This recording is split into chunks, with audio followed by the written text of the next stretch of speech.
नमस्कार, एक बार फिर से स्वागत है आपका हमारे चैनल दुर्गा भक्ति मार्ग में। आज मैं आपको शुक्रवार की संतोषी माता की कथा सुनाऊंगी। सुनो। जय संतोषी माता की। आज शुक्रवार के दिन आप सुनिए संतोषी माता की व्रत कथा। एक बुढ़िया थी और उसके 7 बेटे थे। 6 बेटे कमाने वाले थे और एक बेटा निकम्मा था। बुढ़िया माँ 6 पुत्रों की रसोई बनाती, भोजन करती और पीछे से जो कुछ बचता वह 7वें पुत्र को दे देती। परंतु वह बड़ा भोला भाला था, मन में कुछ विचार नहीं करता था। एक दिन वह अपनी बहू से बोला, देखो मेरी माता का मुझ पर कितना प्रेम है। वह बोली, क्यों नहीं, सबका झूठा बचा हुआ तुमको ही तो खिलाती है। वह बोला, ऐसा भी हो सकता है क्या? मैं जब तक आंखों से ना देखूं मान नहीं सकता। बहू ने हंसकर कहा, देख लोगे तब तो मानोगे। कुछ दिन बाद बड़ा त्योहार आया। घर में 7 प्रकार के भोजन और चूरमा के लड्डू बने। वह जांचने को सर के दर्द का बहाना कर पतला कपड़ा सिर पर ओढ़कर रसोई घर में सो गया। कपड़े में से सब देखता रहा। 6 भाई भोजन करने आए। उसने देखा माँ ने उसके लिए सुंदर सुंदर आसन बिछाए, 7 प्रकार की रसोई परोसी। वह आग्रह करके जिमाती रही। वह देखता रहा। 6 भाई भोजन कर उठे। तब माँ ने उनकी झूठी थालियों में से लड्डुओं के टुकड़ों को उठाया और एक लड्डू बनाया। जूठन साफ करके बुढ़िया माँ ने पुकारा, उठ बेटा, 6 भाई भोजन कर गए, अब तू भी भोजन कर ले, उठ, और तू कब खाएगा? वह कहने लगा, माँ मुझे भोजन नहीं करना, मैं परदेश जा रहा हूँ। माता ने कहा, कल जाता हो तो आज ही चला जा। बोला, हाँ आज ही जा रहा हूँ। यह कहकर वह घर से निकल गया। चलते समय उसे बहू की याद आई। वह गौशाला में कंडे उपले थाप रही थी। वह उसे जाकर बोला कि मेरे पास तो कुछ नहीं है, यह अंगूठी है, सो ले लो और अपनी कुछ निशानी मुझे दे दो। वह बोली, मेरे पास क्या है, यह गोबर भरा हाथ है। यह कहकर उसकी पीठ में गोबर के हाथ की थाप मार दी और वह चल दिया। चलते चलते दूर देश में पहुंचा। वहां पर एक साहूकार की दुकान थी। वहां जाकर बोला, भाई मुझे नौकरी पर रख लो। साहूकार को नौकर की जरूरत थी। साहूकार उसे बोला, तू नौकरी पर जा रहा? लड़के ने पूछा, तनख्वाह क्या रहेगी? साहूकार ने कहा, काम देखकर दाम मिलेंगे। साहूकार की नौकरी मिल गई।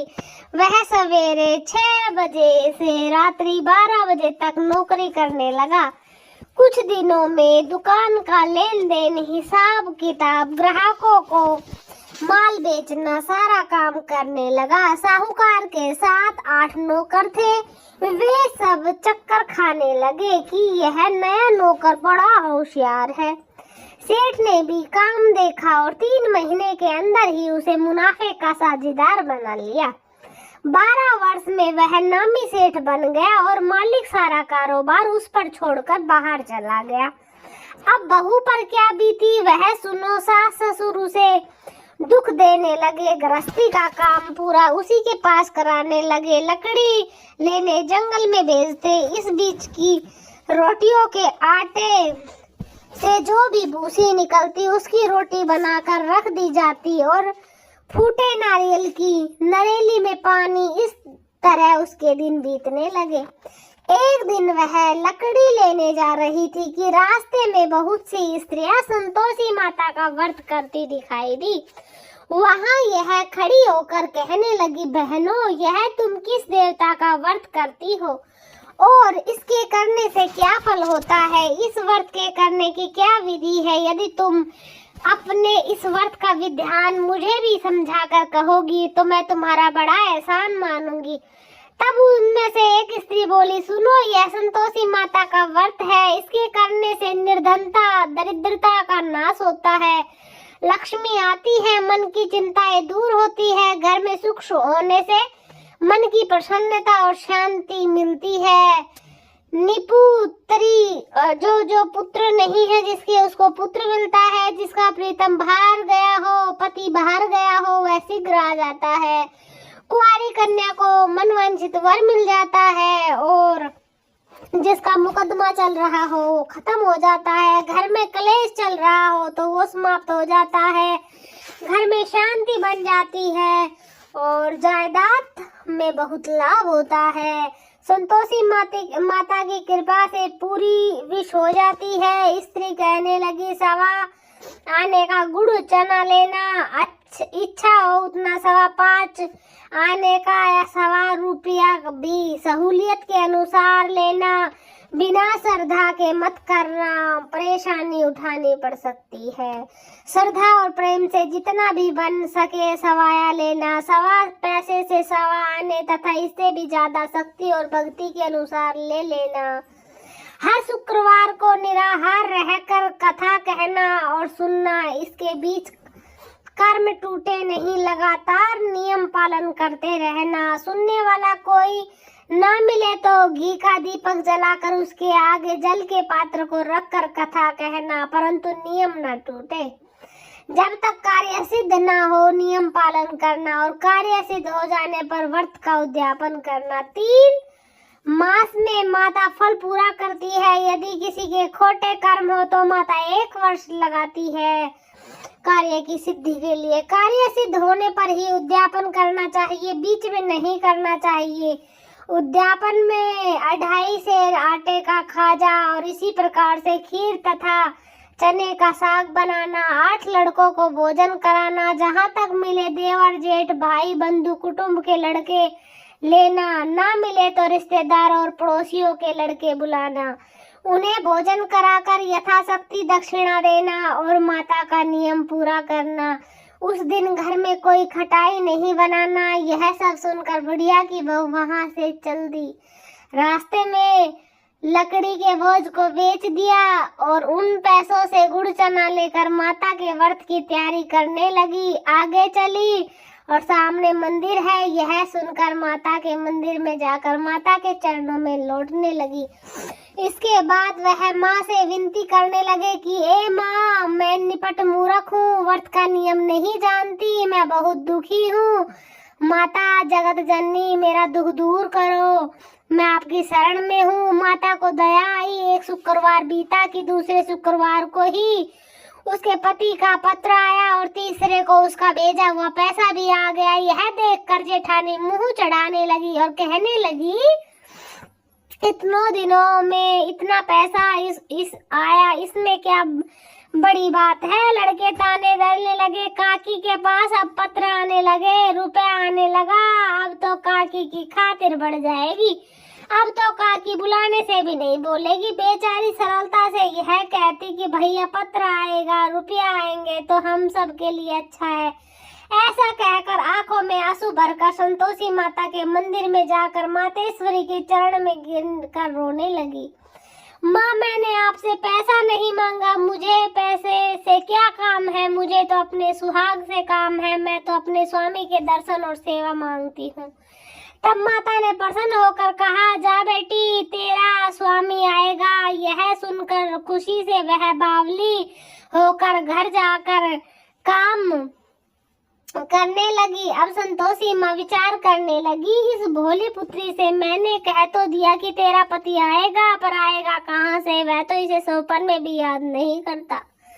उसे याद दिलाने के लिए मुझे ही जाना पड़ेगा। इस तरह माता ने एक बुढ़िया के बेटे के पास जाकर सौपन में प्रकट होकर कहने लगी, साहूकार के बेटे, सोता है जागता? वह कहता है, माता, सोता भी नहीं हूँ, जागता भी नहीं हूँ, बीच में ही हूँ, कहो क्या आज्ञा है? माँ कहने लगी, तेरा घर बार कहाँ है या नहीं? बोला, मेरा सब कुछ है, माँ बाप है, भाई बहन है, मेरी एक घरवाली है, माँ बाप उसे दुख दे, माँ बोली माँ बाप उसे दुख दे रहे हैं, वह तेरे लिए तरस रही है, तू उसकी सुध ले। वह बोला माता यह तो मुझे मालूम है, परंतु जाऊं कैसे, परदेश की बात है, लेन देन का हिसाब नहीं, कोई जाने का रास्ता नजर नहीं आता, कैसे चला जाऊं। माँ कहने लगी मेरी बात मान, सवेरे नहा धोकर संतोषी माता का नाम लेकर घी का दीपक जलाकर दंडवत कर दुकान पर जा बैठना, देखते देखते तेरा लेन देन चुक जाएगा, जमा माल भी बिक जाएगा,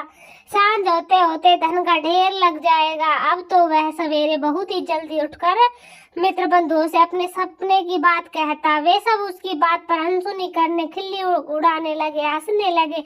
लेकिन एक बूढ़ा बोला, देख भाई मेरी बात मान, इस तरह सच झूठ करने के बदले देवता ने जैसा कहा है वैसा ही करना तेरा क्या जाता है। अब बूढ़े की बात मानकर वह नहा धोकर संतोषी माता को दंडवत कर घी का दीपक जलाकर दुकान पर जा बैठता है। थोड़ी देर में वह क्या देखता है कि देने वाले रुपया लाए, लेने वाले हिसाब लाए, कोठे में भरा सामान, खरीदार नगद में सौदा करने लगे। शाम तक धन का ढेर लग गया। मन में माता का नाम लेकर प्रसन्न होकर घर जाने के वास्ते गहना कपड़ा सामान खरीदने लगा। यहाँ के काम से निपटकर घर को रवाना हुआ। उधर बहू बेचारी जंगल में लकड़ी लेने आती जाती थी, लौटते वक्त माता जी के मंदिर पर विश्राम करती है। वह तो उसका रोज रुकने का स्थान ही था। दूर धूल उड़ती देखकर वह माता से पूछती है, माता यह धूल कैसे उड़ रही है। माँ कहती है, पुत्री तेरा पति आ रहा है, अब तू ऐसा कर लकड़ियों के 3 बोझ बना ले, एक नदी के किनारे रख, दूसरा मंदिर के पास रख और तीसरा अपने सिर पर रख। तेरे पति को लकड़ी का गट्ठा देखकर मोह पैदा होगा, वह यहाँ रुकेगा, नाश्ता पानी खाकर माँ से मिलने जाएगा। तू लकड़ी का बोझ उठाकर जाना और बीच में चौक में गट्ठा डालकर 3 आवाजें जोर से लगाना, लो सासू जी लकड़ियों का गट्ठा लाई हूँ, भूसी की रोटी दो, नारियल के खोपरे में पानी दो, आज कौन मेहमान आया है। माँ की यह बात सुनकर वह बहुत अच्छा माता जी कहकर प्रसन्न मन होकर लकड़ियों के 3 गट्ठे ले आई। एक नदी के तट पर, एक माता के मंदिर पर। इतने में ही वह मुसाफिर आ पहुंचा। सूखी लकड़ी देखकर उसकी इच्छा हुई कि अब यही निवास करे और भोजन बनाकर खा पी कर गाँव जाए। इस प्रकार भोजन बनाकर विश्राम लेकर गांव को गया। उसी समय बहू सिर पर लकड़ी का गट्ठा लिए आती है, उसे आंगन में डालकर जोर से 3 आवाज देती है, लो सासू जी लकड़ी का गट्ठा लो, भूसी की रोटी दो, नारियल के खोपरे में पानी दो, आज कौन मेहमान आया। यह सुनकर उसकी सास अपने दिए हुए कष्टों को भुलाने के लिए कहती है, बहू ऐसा क्यों कहती हो, तेरा ही तो मालिक आया है, बैठ मीठा भात खाकर कपड़े पहन। इतने में आवाज सुनकर उसका स्वामी बाहर आता और अंगूठी देखकर व्याकुल हो जाता है।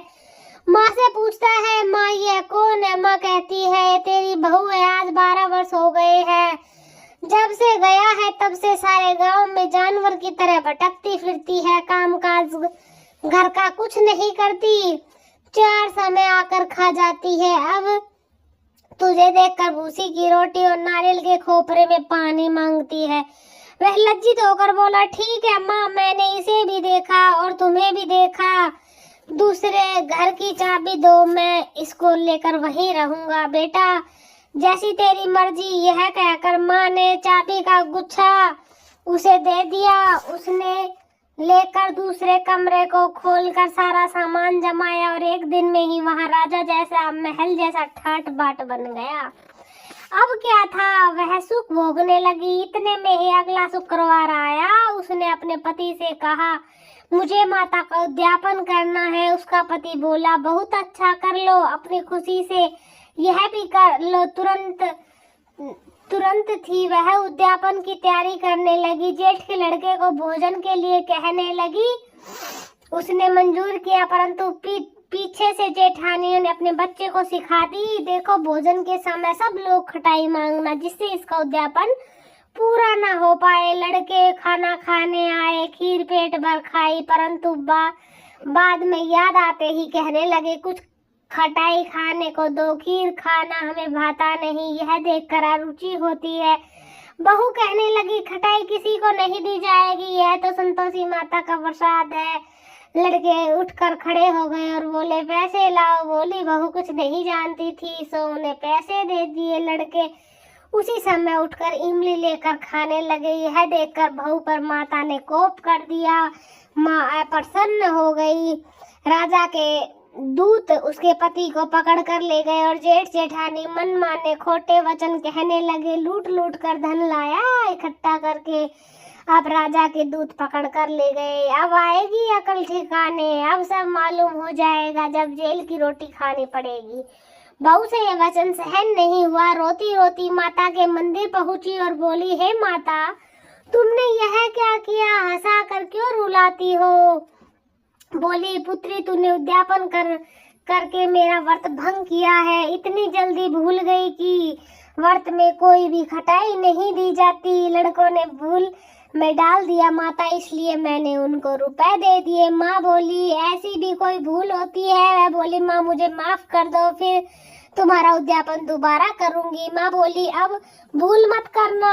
अब वह बोली, अब भूल नहीं होगी। माता, अब बताओ वे कैसे आएंगे? माँ बोली, जा पुत्री, तेरा मालिक तुम्हें रास्ते में ही मिलेगा। वह निकली, रास्ते में पति आता मिला तो उसने पूछा, तुम कहाँ गए थे? वह कहने लगा, इतना धन जो कमाया है उसका टैक्स राजा ने मांगा था, वह भरने गया था। वह प्रसन्न होकर बोली, अच्छा हुआ, अब घर चलो। कुछ दिन बाद फिर शुक्रवार आया तो वह बोली, मुझे माता का उद्यापन करना है। पति ने कहा, कर लो। वह फिर जेठ के लड़कों से भोजन को कहने लगी तो जेठानी ने एक दो बात सुनाई और लड़के सिखा दिए कि तुम पहले की तरह खटाई मांग लेना।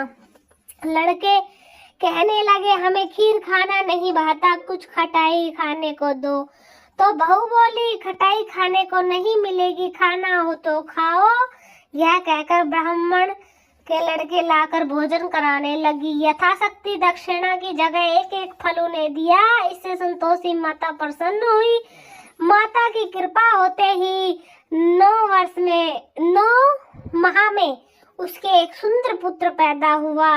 वह पुत्र को लेकर प्रतिदिन माता जी के मंदिर को जाने लगी। माँ ने सोचा कि वह रोज यहाँ आती है, आज क्यों न मैं ही इसके घर चलूं, इसका आसरा देखूं। यही सोच विचार कर माता ने भयानक रूप बनाया। गुड़ और चने से सना मुख, ऊपर से सूंड के समान होठ, उस पर मक्खियां भिन भिना रही थी। दहलीज में पैर रखते ही उसकी सास चिल्लाई, देखो देखो कौन चुड़ैल आई चली आ रही है, लड़कों इसे भगाओ नहीं तो हमें खा जाएगी। लड़के डरने लगे, चिल्लाकर खिड़की बंद करने लगे। बहू रोशनदान में से सब देख रही थी।